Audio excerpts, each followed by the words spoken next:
নমস্কাৰ স্বাগতম জনাইছো এতিয়া বাতৰিলৈ ষ্টুডিঅ'ত মই প্ৰাঞ্জল প্ৰতিম হাজৰিকা আৰম্ভণিতে বিগ ব্ৰেকিং নিউজ অশোক শইকীয়াৰ জামিন মঞ্জুৰ কৰা হৈছে বিশেষ ন্যায়াধীশ আদালতত জামিন মঞ্জুৰ কৰা হৈছে শইকীয়াৰ এস্কাৰ্ট বেংকৰ ঋণ কেলেংকাৰীত জড়িত থকাৰ অভিযোগত দেওবাৰে সিবিআইয়ে গ্ৰেপ্তাৰ কৰিছিল প্ৰাক্তন মুখ্যমন্ত্ৰী প্ৰয়াত হিতেশ্বৰ শইকীয়াৰ কনিষ্ঠ পুত্ৰ অশোক শইকীয়া 9 লাখ টকাৰ ঋণ লৈ পৰিশোধ নকৰা গোচৰত দোষী সাব্যস্ত হৈছিল অশোক শইকীয়া সৰুমতৰীয়াস্থিত ঘৰত অভিযানৰ পাছতেই সিবিআইয়ে গ্ৰেপ্তাৰ কৰিছিল শইকীয়াক পল্টন বজাৰত ৰুজু হৈছিল কেলেংকাৰীৰ গোচৰ পৰৱৰ্তী সময়ত সিবিআই লৈ হস্তান্তৰ কৰা হৈছিল এই গোচৰটো সিবিআইৰ কলকাতা শাখাটো 5/E/2001 আৰু 6/E/2001 নম্বৰত ৰুজু হৈছিল গোচৰ সেই গোচৰ ভিত্তিত গ্ৰেপ্তাৰ কৰি সিবিআই এৰাতি নিজৰ জিম্মাত ৰখাৰ পিছতে জামিন পালে অশোক শইকীয়াই আমি পুনৰ জনাইছো অৱশেষত জামিন লাভ কৰিছে অশোক শইকীয়াই বিশেষ ন্যায়াধীশৰ আদালতত জামিন মঞ্জুৰ হৈছে শইকীয়াৰ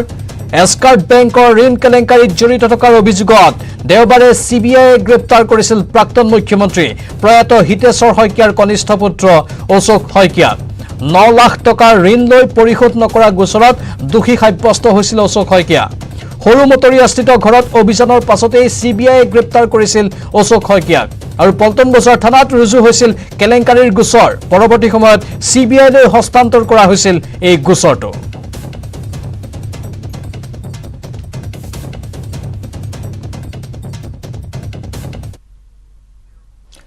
আকৌ উপনিৰ্বাচনক লৈ মন্তব্য মুখ্যমন্ত্ৰী হিমন্ত বিশ্ব শৰ্মাৰ উপনিৰ্বাচন পাতিবলগীয়া হলে তালিকাখন বহু দীঘলীয়া হ'ব 15টা মান সমষ্টিত পাতিবলগীয়া হ'ব উপনিৰ্বাচন কিন্তু নিৰ্বাচন পাতি থাকিলেতো মোৰ কাম নহব ফেব্ৰুৱাৰীত পৌৰ নিগমৰ নিৰ্বাচন অনুষ্ঠিত হ'ব তাৰ মাজতে 2-3টা সমষ্টিত উপনিৰ্বাচন হলে হ'ব আৰু বুলি মন্তব্য মুখ্যমন্ত্ৰীৰ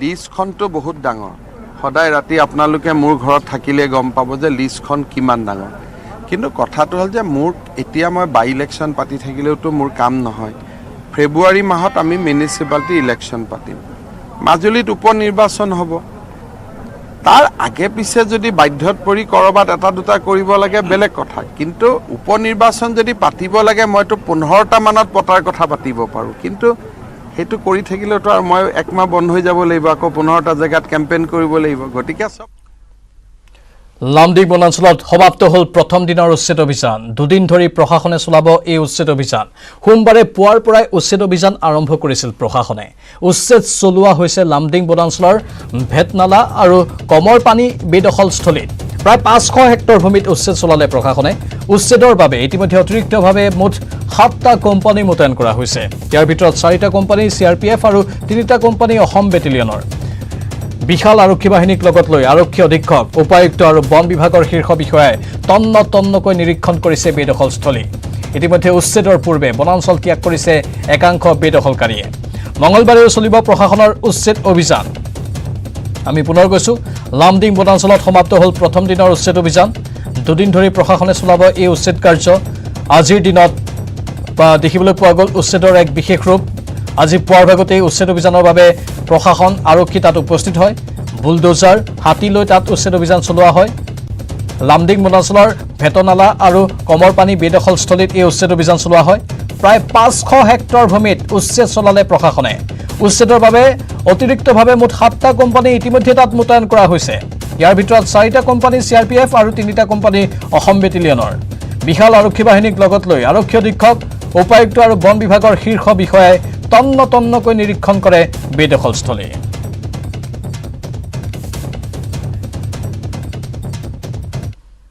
ইফালে লামডিঙৰ উচ্ছেদক লৈ মন্তব্য কৰিছে মুখ্যমন্ত্ৰীয়ে লামডিং বনাঞ্চল দখল কৰি লৈছে নগাঁও বৰপেটাৰ পৰা আনিছিল মানুহ নজৰুল নামৰ এজন লোকে আনিছিল মানুহ নজৰুলৰ লগত জড়িতকো এতিয়া অতি শীঘ্ৰে কৰায়ত্ব কৰা হ'ব নজৰুলক ধৰিব নজৰুলৰ সৈতে জড়িত সকলো জিললৈ যাব লাগিব মইতো কাকো জয় পাতি থোৱা নাই এই কথা মুখ্যমন্ত্ৰীয়ে নিজেই কৈছে লামডিঙত নজৰুলৰ লগত জড়িত সকলে জিললৈ যাব বুলি তেওঁ স্পষ্ট কৰি দিছে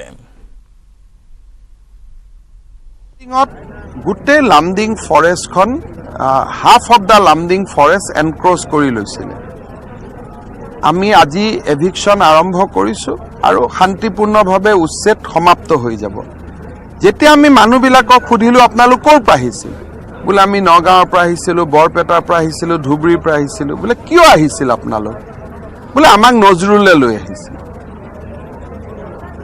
লগত আমাৰ ডিপাৰ্টমেণ্টৰো মানুহ থাকিব নহ'লেতো অকলে নোৱাৰে আৰু 2012 চনৰ পৰা তেওঁলোকে গোটেই কাঠ কাটি গছ কাটি তাতে আদা খেতি কৰি আছিলে আৰু প্ৰত্যেক বছৰে 25 ক্ৰ'ৰ্ছৰ ওপৰত আদা খেতি তাতে হয় আৰু এইবোৰ বিক্ৰী হয় এভিকশ্যন কৰিব গ'লে মানুহে কয় ভূমিহীন মানুহক কিয় এভিকশ্যন কৰিছা এইবাৰ আমি কাৰণে FIR দিছোঁ ইতিমধ্যে নজৰুলৰ ওপৰত তেওঁক এৰেষ্ট কৰিলে আমি তেওঁৰ লগত জড়িত আৰু বিভিন্ন কথা বতৰা গম পাম যি নহওক আজি লামডিং বনাঞ্চলত শান্তিপূৰ্ণভাৱে উচ্ছেদ অভিযান চলি আছে কেইঘৰমান মাত্ৰ বাকী আছে প্ৰায় 1000 ওপৰ মানুহ নিজে নিজে গ'লগৈ আৰু মই ভাবোঁ যে গৰুখুটিৰ পিছত লামডিং আমাৰ এটা বৃহৎ সাফল্য আমি আজি সুন্দৰভাৱে লামডিং কৰিব পাৰিলোঁ আৰু তাৰ পিছত লাহে লাহে আমাৰ আন এভিকশ্যনবিলাক চলি থাকিব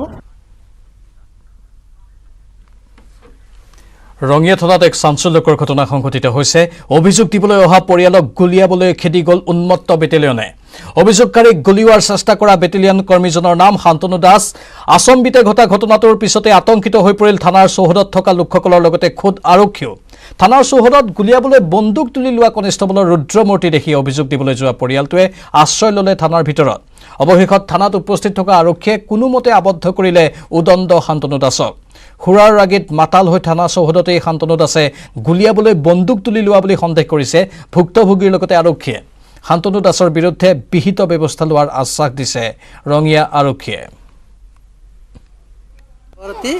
মোৰ ছোৱালী ঘৰত মানে হেৰি দোৱা কৰাইছিল হা দোৱা কৰোঁতে আমাক মাতিলে গ'লোঁ তাৰপিছত কিবা তাতে কাজিয়া হ'ল হোৱাৰ পিছত আমি পুলিচ আমাৰ ল'ৰাই পুলিচ লৈ গ'ল লৈ যোৱাৰ পিছত একজন পুলিচে তাৰমানে ইয়াতে ৰঙিয়া থানাতে তাৰমানে হেৰি কৰি পেলাই কিবা খঙতে তাৰমানে মোকে আৰু গুলাব খুজিছে মোৰ ল'ৰাটোক ফাৰ্ষ্ট গুলাব খুজিছিল তাৰপিছত ল'ৰাটোক মই হেৰি কৰোঁতে মোক পিছত দৌৰাই আছে মোক মই 6-7 পাকমান দৌৰিছোঁ দৌৰি ৰাস্তাত কোনোবা এজন মানুহে তাৰমানে তাক ধৰিছে পুলিচজনক ধৰাৰ পিছত তাৰমানে পুলিচ নাছিলে বেছি চব শুই আছিল তাৰমানে 3জনমানহে আছিল ইয়াতে খালি বাইদেউ আছিল অনেষ্টাৰ বাইদেউ এটা আছিল তেখেতলোকেও তাৰমানে ধৰিব পৰা নাই ভয়তে সিহঁতেও লুকাইছে এবাৰ গোৱালপাৰা জিলাৰ ধূপধৰাত উদ্ধাৰ হৈছে অচিনাক্ত মৃতদেহ কামাখ্যা যোগীঘোপা ৰেলপথৰ ধূপধৰা ৰেল ষ্টেচনৰ ওচৰতে উদ্ধাৰ হৈছে এই মৃতদেহটো দেওবাৰে নিশাৰ ভাগত ৰেলৰ খুন্দাত লোকজন নিহত হোৱাৰ সন্দেহ কৰিছে প্ৰত্যক্ষদৰ্শীয়ে মৃত লোকজনৰ পৰা উদ্ধাৰ হৈছে জয় ৰয়ৰ নামত থকা ড্ৰাইভিং লাইচেন্স আৰু কেইবাখনো SBIৰ ATM কাৰ্ড নথি অনুসৰি লোকজন মেঘালয়ৰ হ'ব বুলি অনুমান কৰিছে আৰক্ষীয়ে ইতিমধ্যে মৃতদেহৰ মৰণোত্তৰ পৰীক্ষাৰ ব্যৱস্থা কৰিছে আৰক্ষীয়ে বোধহয় ৰেল লাইনেদি আহি আছিল আহি থকাৰ সময়ত কোন ৰেলে কোন ছাইডৰ ৰেলে মাৰি গ'ল সেই বস্তুটো তাৰমানে আমি নাজানো ৰাতিপুৱা আমি আমাৰ গাঁৱৰে ওচৰৰে মানুহে দেখা পাই মোক খবৰ দি অহাৰ পিছত মই থানাত খবৰ দিলোঁ থানাৰ পৰা OC ছাৰ আহিল ষ্টাফ আহিল আহি এতিয়া ডেড বডিটো তাৰমানে ছাৰে লৈ যাব আৰু ৩৫ বছৰে সম্পূৰ্ণ নহ'ল চৰকাৰী পৃষ্ঠপোষকতাত নিৰ্মিত ডিমৌৰ এখন গাহৰি ফাৰ্ম প্ৰাক্তন মুখ্যমন্ত্ৰী প্ৰফুল্ল কুমাৰ মহন্তৰ চৰকাৰৰ দিনত তদানীন্তন পশুপালন মন্ত্ৰী নগেন শৰ্মাই আৰম্ভ কৰিছিল ফাৰ্মখনৰ নিৰ্মাণ কাৰ্য কিন্তু ৩৫ বছৰেও সম্পূৰ্ণ নহ'ল ১০৭ নম্বৰ থাওৰা বিধানসভা সমষ্টিৰ পালেঙি গিজিং ৰিজাৰ্ভত স্থাপিত এই ফাৰ্মখন লাখ লাখ টকা খৰচ কৰাৰ পিছতো ফাৰ্মখন সম্পূৰ্ণ নোহোৱাত ক্ষোভিত স্থানীয় যুৱক যুৱতী আণ্ডাৰতে আছে এইটো কিন্তু আধা বনোৱা হ'ল কি প্ৰজেক্ট আছিলে সেইটো SGP চৰকাৰ দিনৰ আমি তেতিয়া বাৰু অলপ সৰু আছিলোঁ তেতিয়া দিনতে বনোৱা ক'ত কি কেলেংকাৰী লাগিলে কিন্তু আধা নিৰ্মিত হৈ থাকিলে বস্তু নাই উপকৃতটো হ'লহেঁতেন যথেষ্ট নিবনুৱা দূৰ হ'লহেঁতেন ইয়াত কমেই 100টা ল'ৰা সংস্থাপিত হ'লহেঁতেন যদিহে বস্তুটো মানে ৰূপায়ণটো সম্পূৰ্ণ হৈ উঠিলেহেঁতেন কিন্তু তেতিয়া যি অৰাজকতাৰ চৰকাৰৰ টাইপো হৈ থাকিলে তেতিয়া SGP চৰকাৰ সেই তেনেকুৱা ধৰণতে থাকি গ'ল আৰু ঠিকাদাৰে ইয়াৰ পইচা সম্পূৰ্ণভাৱে পালে নাপালে নাজানো খালি আত্মসাত কৰিছে বুলি ক'ব লাগিব আমি আৰু বাতৰি দেখিতে সময় হৈছে চমু বাণিজ্যিক বিৰতিৰ মই ব্যৱহাৰ কৰোঁ আটাইতকৈ সবল আৰু সতেজ চিমেণ্ট সূৰ্যা চিমেণ্ট অটুট ঘৰ অটুট অসম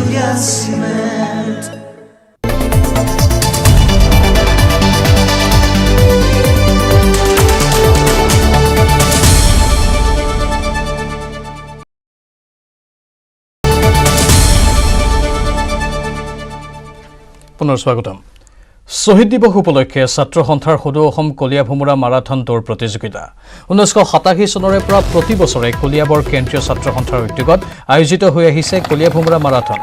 ইতিমধ্যে 33টা বছৰ অতিক্ৰম কৰিছে এই প্ৰতিযোগিতাই। আনবাৰৰ দৰে এইবাৰো শ্বহীদ দিৱসৰ প্ৰথম কাৰ্যসূচী হিচাপে সোমবাৰে অনুষ্ঠিত হয় সদৌ অসম কলীয়া ভোমোৰা মাৰাথন। পুৱা 5:30 আৰম্ভ হোৱা এই মাৰাথন দৌৰ প্ৰতিযোগিতাত অংশগ্ৰহণ কৰে ৰাজ্যৰ ভিন্ন প্ৰান্তৰ 150 জনৰো অধিক প্ৰতিযোগীয়ে। প্ৰতিযোগিতাত প্ৰথম স্থান দখল কৰে যোৰহাটৰ বিজয় ডেকা। দ্বিতীয় আৰু তৃতীয় স্থানত থাকে ক্ৰমে বকুৰ সানিউল ইছলাম আৰু বৰপেটাৰ ৰবীন দাস। উল্লেখযোগ্য যে মাধ্যম আন্দোলনৰ পঞ্চম শ্বহীদ নৰেন্দ্ৰনাথ মহন্তৰ মৃত্যুদিনটো শ্বহীদ দিৱস হিচাপে পালন কৰি আহিছে কলিয়াবৰ কেন্দ্ৰীয় ছাত্ৰ সন্থাই। কলিয়াবৰ কেন্দ্ৰীয় ছাত্ৰ সন্থাৰ উদ্যোগত আয়োজন কৰা শ্বহীদ দিৱসৰ আজি প্ৰথম কাৰ্যসূচী সদৌ অসম মাৰাথন দৌৰ প্ৰতিযোগিতা আয়োজন হৈ যায়। অসমৰ আটাইতকৈ পুৰণি মাৰাথন দৌৰ প্ৰতিযোগিতা ইতিমধ্যে 33 সংখ্যক বৰ্ষ এইবাৰ অতিক্ৰম কৰিছে। এই মাৰাথন দৌৰত অসমৰ বিভিন্ন প্ৰান্তৰ প্ৰতিযোগিতাত অংশগ্ৰহণ কৰিছে। ইয়াত আজি প্ৰথম স্থান লাভ কৰিছে যোৰহাটৰ বিজয় ডেকা, দ্বিতীয় স্থান লাভ কৰিছে সানিউল ইছলাম বকুৰ আৰু তৃতীয় স্থান লাভ কৰিছে সূৰ্য দাস বৰপেটাৰ। তাৰোপৰি 11জন প্ৰতিযোগিতাত আমি পুৰস্কাৰ দিয়া হৈছে। অসমৰ বিভিন্ন প্ৰান্তৰ পৰা অহা প্ৰতিযোগীসকলক আমি শুভেচ্ছা জনাইছোঁ। শোণিতপুৰ গ্ৰাম্য পথ সংমণ্ডলৰ অধীনত অসম পথ মেৰামতি শিতানত 2016-17 বিত্তীয় বৰ্ষত তেজপুৰৰ বালিপুখুৰী তিনিআলিৰ পৰা ৰঙাপৰা সংযোগী 22 কিলোমিটাৰ দৈৰ্ঘ্যৰ পথটোক লৈ সৃষ্টি হৈছে প্ৰতিক্ৰিয়াৰ। সাংসদ পল্লৱ লোচন দাসে শুভাৰম্ভ কৰা পথছোৱা জৰাজীৰ্ণ ৰূপ লোৱাত পথটো মেৰামতি কৰাৰ দায়িত্ব লাভ কৰা ঠিকাদাৰৰ বিৰুদ্ধে ক্ষুব্ধ হৈ পৰিছে স্থানীয় ৰাইজ। 2017-ৰ 30 জুলাইত শুভাৰম্ভ কৰা এই পথটিৰ মেৰামতি আৰু নিৰ্মাণৰ দায়িত্ব লাভ কৰা ঠিকাদাৰ প্ৰভু আগৰৱালাই প্ৰায় 49 কোটি টকা ব্যয় সাপেক্ষে নিৰ্মাণ কৰিবলৈ লোৱা পথটিৰ নিৰ্মাণ কাৰ্য 2018 বৰ্ষতে আৰম্ভ হয় যদিও আজি পৰ্যন্ত সম্পূৰ্ণ হৈ নুঠিল, যাৰ বাবে পথটোৱে বিগত 3 বছৰ ধৰি জলাকলা খুৱাই আহিছে অঞ্চলবাসীক। ধূলিৰ প্ৰকোপত ওলাব নোৱাৰা হৈছে স্থানীয় লোক। পূৰ্বতে যি পকী অংশ আছিল সেয়াও নিৰ্মাণৰ প্ৰয়োজনত উঠাই দিয়াত তথৈবচ হৈ পৰিছে পথটোৰ অৱস্থা।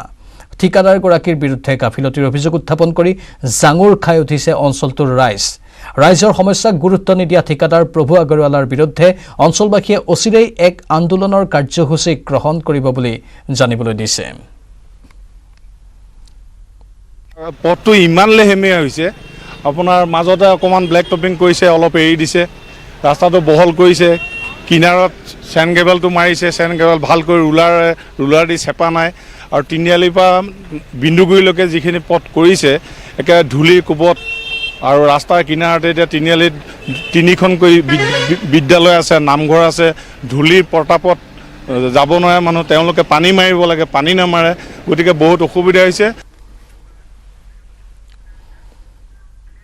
এবাৰ খবৰ মহানগৰীৰ ISBTৰ ভয়ংকৰ পথ দুৰ্ঘটনাৰ। এই দুৰ্ঘটনাত থিতাতে নিহত সুধীৰ ৰয় নামৰ এজন বাইক আৰোহী। AS07B 4354 নম্বৰৰ পালচাৰ বাইকখনে নিয়ন্ত্ৰণ হেৰুৱাই এখন হাইড্ৰা বাহনৰ তলত সোমাই যায়। জালুকবাৰী অভিমুখী 37 নম্বৰ ৰাষ্ট্ৰীয় ঘাইপথত এই দুৰ্ঘটনা সংঘটিত হয়। বিহপুৰীয়াৰ লক্ষীপুৰৰ যুৱক নিহত সুধীৰ ৰয় আৰু থিতাতে নিহত হোৱা সুধীৰ ৰয়ক মৰণোত্তৰ পৰীক্ষাৰ বাবে চিকিৎসালয়লৈ লৈ যোৱা হয়। আহি আছোঁ, গাড়ীটো স্পীড আপোনাৰ 20ৰ ওপৰত নহৈছে এইবিলাক গাড়ী। মই আহি আছোঁ, বাইকটো পূৰা স্পীডত আহিছে, আহি কেনে ডিছ ব্ৰেক মাৰি দিছে, মাৰি দিয়াৰ লগে লগে পিছৰ চকাৰ তলত পৰি গৈছে। মই ব্ৰেক মাৰাৰ লগত মাৰোঁতে মোৰ দুখ নাই, তাৰমানে তাৰে দুখ এই পিছফালৰ পৰা আহি কেনে ডিছ মাৰি কেনে পৰি গৈছে। কোনটো চাকাত উঠিছে? ৰাইট চাইডত পিছফালৰ চাকা। নগাঁৱৰ মৌখুলীৰ শ্বহীদ অনিল বৰা উচ্চ মাধ্যমিক বিদ্যালয়ত ব্যাপক অনিয়মৰ অভিযোগ। মধ্যাহ্ন ভোজনৰ নামত ব্যাপক কেলেংকাৰীৰ অভিযোগ ছাত্ৰ ছাত্ৰী আৰু অভিভাৱকৰ। কণ কণ ছাত্ৰ ছাত্ৰীক পোক লগা চাউল বিক্ৰী কৰাৰ অভিযোগ। 5 কেজিৰ পৰিৱৰ্তে 2 কেজি চাউল বিতৰণ কৰাৰ অভিযোগ ছাত্ৰ ছাত্ৰীক। ছাত্ৰ ছাত্ৰীৰ মাহেকীয়া ভাত্তাৰ ধনো আত্মসাতৰ অভিযোগ প্ৰধান শিক্ষকৰ বিৰুদ্ধে। প্ৰধান শিক্ষক আব্দুল কাদিৰৰ বিৰুদ্ধে শিক্ষামন্ত্ৰীক ব্যৱস্থা লোৱাৰ আহ্বান স্থানীয় ৰাইজৰ। মিড ডে মিলৰ বাবদ কিমানকৈ টকা আহিছে এইবাৰ কিমানকৈ টকা আছে আমি সেইটো নাজানো, কিন্তু এতিয়া আমাৰ 150 টকাকৈ দি আছে। 150 টকা যোৱাবাৰ কিমান দিছিলে? যোৱাবাৰ 120 টকাকৈ নি, যোৱাবাৰ পাহৰিলোঁ। কিমান দিছিলে? 220 220 এনেকুৱা মোৰ মনত নাই। এইবাৰ আপুনি দিছে, যোৱাবাৰ কোনে দিছিলে? আপুনি দায়িত্বত আছিলে? দায়িত্ব আমাৰতো আমি দুজনী। মিড ডে মিলৰ যিটো পইচা বিতৰণ কৰে বা চাউল বিতৰণ কৰে দায়িত্বটো আপুনি পালন কৰি আছে? নহয়, পালন আমি খালি ল'ৰা ছোৱালীৰ নামখিনিহে গাই দিওঁ। বুজিছোঁ, আজি আপুনি কৰি আছে? হয়। আজি 150 আৰু টকা পইচা দিয়া দায়িত্ব আমাৰ নহয়। আজি 150 টকাকৈ আপুনি দি আছে? মই দিয়া নাই, চবেই স্কুলৰ পইচাটো আপুনি আজি বিতৰণ কৰি আছে, সেই দায়িত্বটো আপুনি পালন কৰি আছে। দেশৰ ক্ৰীড়া ক্ষেত্ৰৰ সৰ্বোচ্চ সন্মান মেজৰ ধ্যানচান্দ খেলৰত্ন বঁটাৰ প্ৰাপ্তি অপ্ৰত্যাশিত আছিল বুলি মন্তব্য অসম গৌৰৱ লাভলীনা বৰগোহাঁইৰ। দেশৰ সৰ্বোচ্চ ক্ৰীড়া সন্মান লাভ কৰাৰ পিছত সৰুপথাৰৰ ঘৰত উপস্থিত হৈ এই মন্তব্য কৰিলে লাভলীনাই। কেইটামান দিন ঘৰত কটাই বেংগালুৰুলৈ ৰাওনা হ'ব লাভলীনা বৰগোহাঁই। 4 ডিচেম্বৰৰ পৰা অনুষ্ঠিত হ'ব লগা বিশ্ব বক্সিং চেম্পিয়নশ্বিপৰ বাবে বেংগালুৰুতে চলোৱা প্ৰস্তুতি শিবিৰত যোগ দিব বক্সাৰগৰাকীয়ে।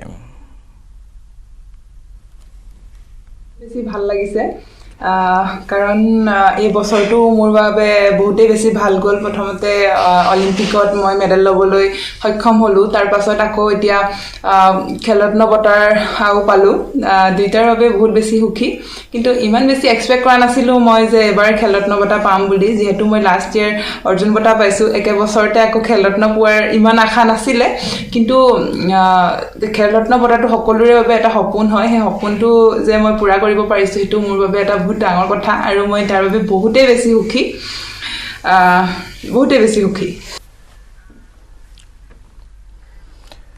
কৰোনা সংক্ৰমণৰ তৃতীয় লহৰ আগমনৰ আশংকাত ত্ৰস্ত বিশ্ববাসী। ভাৰতত লোকসকলৰ মাজত তীব্ৰতৰ কৰা হৈছে সজাগতা অভিযান। বিহাৰৰ ৰাজধানী পাটনাত দ্বিতীয় পালি টীকাকৰণৰ বাবে মানুহক উৎসাহিত কৰিবলৈ লটাৰী খেলৰো আয়োজন কৰা হৈছে, য'ত বিজেতাসকলক আকৰ্ষণীয় উপহাৰ দিয়াৰ প্ৰস্তুতি চলিছে।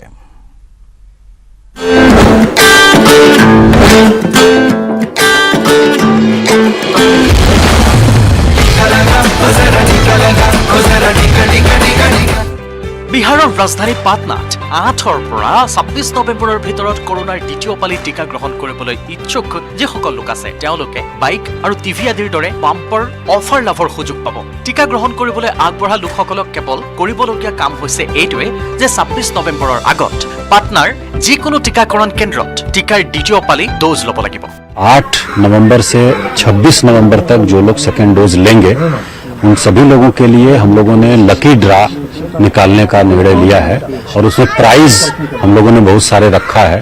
কৰোনা ভাইৰাছৰ বিৰুদ্ধে বাচি থাকিবৰ বাবে চলোৱা টীকাকৰণ অভিযানত পাটনা দেশৰ টপ 10 চহৰৰ মাজত এখন। কিন্তু যেতিয়া কথা কৰোনাৰ দ্বিতীয় পালি টীকা গ্ৰহণ কৰাৰ ভিতৰত আহে তেতিয়া কিন্তু পাটনা বহু চহৰৰ তুলনাত বহু পিছ পৰি আছে, আৰু ইয়াৰ প্ৰতি লক্ষ্য ৰাখিয়ে পাটনা জিলা প্ৰশাসন আৰু কিয়ৰ ইণ্ডিয়াৰ সহযোগত এই নতুন ব্যৱস্থাৱলী হাতত লোৱা হৈছে।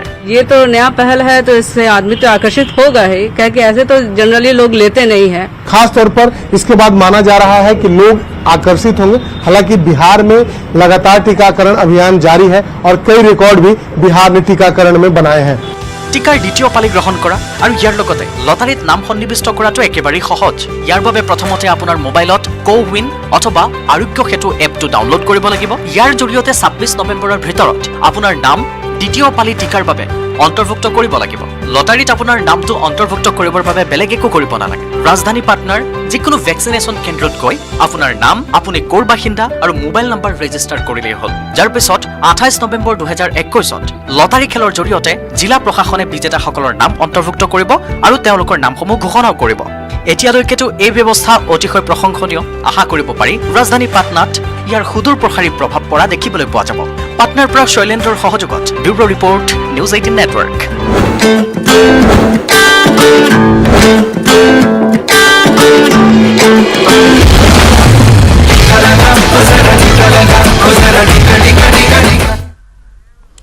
এতিয়া পথাৰৰ পকা ধানৰ গোন্ধত মাতাল হৈছে ভোকাতুৰ বন্যহস্তী। পকা ধান খাবলৈ মেঘালয়ৰ গাৰো পাহাৰৰ পৰা ভৈয়ামলৈ নামি আহিছে জাকে জাকে হাতী। পথাৰত বন্যহস্তীৰে ভৰি থকাৰ বাবে ধান দাব পৰা নাই কৃষকে। বহু চেষ্টা কৰিও পথাৰৰ পৰা হাতীৰ জাকটোক খেদি পঠিওৱাত বিফল হৈছে বন বিভাগৰ দল। চকুৰ আগতে বছৰৰ শ্ৰমৰ ফচল হাতীৰ জাকটোৱে খাই শেষ কৰাত মূৰে কপালে হাত দিব লগা হৈছে কৃষকসকলে। কেৱল পথাৰতে নহয়, পকা ধানৰ গোন্ধ পাই পথাৰৰ পৰা নামি অহা হাতীৰ জাকটো ঘূৰি ফুৰিছে গাঁৱৰ বাটে পথে। এইটোতো আমাৰ আজিৰ সমস্যা নহয় আজি ক'ব লাগিলে আজি 15-20 বছৰ আগৰ পৰা এইটোৱে সমস্যা যে হাতীয়ে ধান খোৱাটো আমাৰ বাৰীগাঁও বা এতিয়া অঞ্চলৰ মানুহৰ কাৰণে এক দুখৰে কথা আৰু এইটো কিন্তু চৰকাৰৰ ফালৰ পৰা আমি কিন্তু কোনো সুব্যৱস্থা বা আমাৰ আৰ্থিক ফালে কোনো এটা অনুদান বা কিবা যে দিব কোনো এটা হেৰি নাই আৰু ব্যৱস্থাই নাই। এতিয়া হাতী কিমান মান আছে জাকটোত? এতিয়া কমচে কম 30টা মান আছে। 30টা মান আছে। এটা দিনতে ওলাই থাকে নে? হয়, দিনতে ওলাই। এতিয়া শিৱসাগৰত সক্ৰিয় হৈছে হানি ট্ৰেপিং চক্ৰ। শিৱসাগৰ আৰক্ষীৰ জালত পৰিছে চক্ৰটোৰ দুজনকৈ লোক। শিৱসাগৰ আমোলাপট্টিৰ এগৰাকী মহিলাৰ লগতে আমগুৰিৰ পৰা তৌফিক আহমেদ নামৰ এজনক আটক কৰিছে আৰক্ষীয়ে। এজন যুৱকক জালত পেলাই চক্ৰটোৱে 24,000 টকা আদায় কৰাৰ কথা আছিল। যুৱকজনৰ পৰা চক্ৰটোৱে পুনৰ দাবী কৰিছিল 50,000 টকা। উপায়ন্তৰ যুৱকজনে কাষ চাপে শিৱসাগৰ আৰক্ষীৰ আৰু দাখিল কৰে এখন এজাহাৰ। এই এজাহাৰৰ ভিত্তিতে শিৱসাগৰ আৰক্ষীয়ে দেওবাৰে আটক কৰে চক্ৰটোৰ সৈতে জড়িত দুজনক। ইফালে হানি ট্ৰেপিং চক্ৰটোৰ মাষ্টাৰ মাইণ্ড শ্বৰিফুল আলীৰ লগতে এগৰাকী মহিলাই আৰক্ষীৰ চকুত ধূলি দি পলাই যাবলৈ সক্ষম হয়। উল্লেখযোগ্য যে 2014 চনৰ পৰাই শিৱসাগৰ তথা উজনি অসমত শ্বৰিফুলে পেলাই আহিছে হানি ট্ৰেপিঙৰ জাল। পত্নীৰ সহযোগত হানি ট্ৰেপিং কৰি অহা শ্বৰিফুলৰ বিৰুদ্ধে আছে বহুকেইটা গোচৰ। আনকি 2016 চনত শ্বৰিফুলৰ বাবেই নিলম্বিত হৈছিল শিৱসাগৰ আৰক্ষীৰ 2জনকৈ কনিষ্টবল।